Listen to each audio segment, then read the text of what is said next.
नमस्कार, मैं श्वेता आपका द विश्व प्रेम न्यूज और हरियाणा न्यूज फ्लैश में स्वागत करती हूं। तो चलिए रुक करते हैं आज की प्रमुख खबर पर।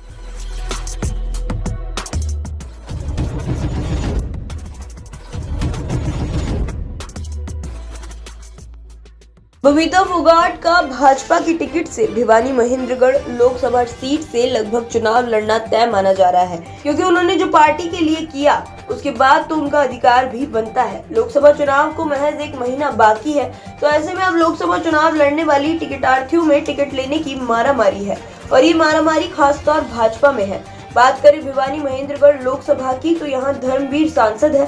2014 और 2019 में लगातार 2 बार चुनाव जीत चुके हैं। अब की बार भाजपा चेहरा बदलने की बात कर रही है। अब कौन होगा चेहरा, वह तो समय तय करेगा। पर लोकसभा में चर्चा बबीता फोगाट को लेकर है कि पहला क्लेम बबीता फोगाट को लेकर बनता है, क्योंकि बबीता फोगाट हर परिस्थिति में भाजपा के साथ खड़ी रही। हर दौर से वो लड़ी, समाज से वो लड़ी, परिवार से वो लड़ी, पर भाजपा के विचारधारा के साथ। किसान आंदोलन से लेकर रेसलिंग विवाद में उसने पार्टी का साथ निभाया। किसान आंदोलन के दौरान उन पर जुबानी हमलों के साथ सोशल मीडिया पर क्या नहीं लिखा गया, पर उसने परवाह नहीं की, वो डटी रही। इसी तरह रेसलिंग विवाद में उसकी बहन सरकार के खिलाफ लड़ रही थी, पर बबीता फोगाट सरकार के साथ खड़ी रही।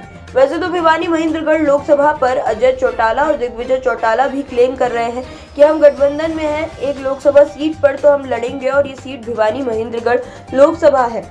अजय चौटाला पहले भी इस सीट से सांसद रहे हैं, पर लगता नहीं है भाजपा जजपा को सीट देगी। हरियाणा में उपचुनाव हुए, वहां तो सीट दी नहीं, तो फिर अब लोकसभा के चुनाव में तो टिकट कैसे देंगे, मुश्किल लगता है। अब दंगलगढ़ भाजपा नेत्री व महिला विकास निगम की चेयरमैन बबीता फोगाट पिछले विधानसभा चुनाव की हारने के बाद इस बार लोकसभा को चुनाव लड़ना चाहती है। बबीता ने कहा कि विधानसभा में हार से सीख ली है और इस बार उनकी अपनी जन्मभूमि व कर्मभूमि संसद तक पहुंचने की तमन्ना है। पार्टी हाईकमान अगर उन्हें मौका देते हैं तो वह अपनी पिछली हार को भुलाकर क्षेत्र में विकास करवाने को तैयार है।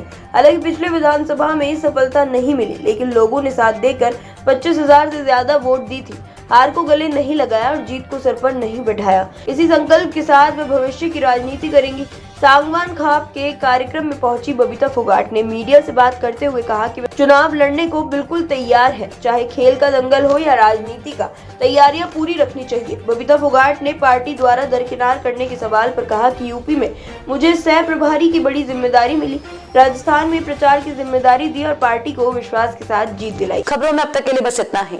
फिर होगी आपसे मुलाकात ऐसी किसी बड़ी और खास खबर के साथ। तब तक के लिए नमस्कार और देखते रहिए द विश्व प्रेम न्यूज और हरियाणा न्यूज फ्लैश।